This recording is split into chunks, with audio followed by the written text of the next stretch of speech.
So this video will be pretty quick, and I just want to show you how you can actually take a screenshot using WebdriverIO. It's super simple. So let me show you. First, let's create new test step and name it, for example, save screenshot.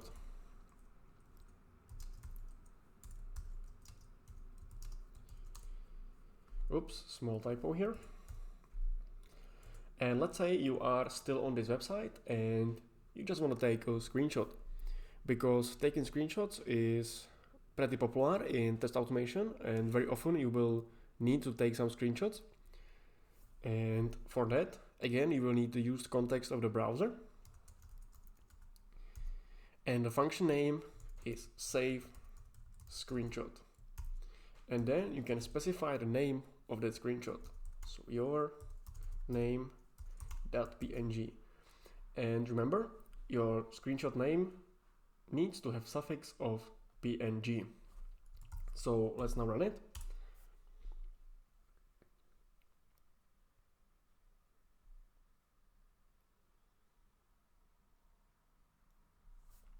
And as you can see, our screenshot is created.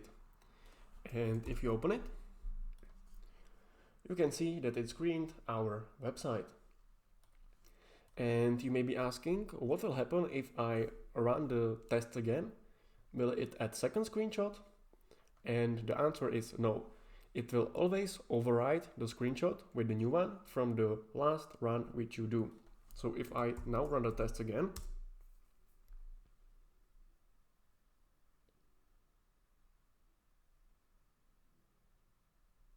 it will basically override the screenshot, and that will be always the one.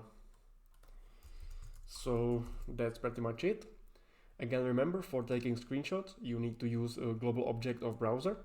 The function name is save screenshot, and then you just need to specify the name of that screenshot in the current context of the test. So I think that's it. There is nothing special about screenshots. And in the next video, I'm gonna show you how you can set the screen size of the viewport of your browser. So see you there.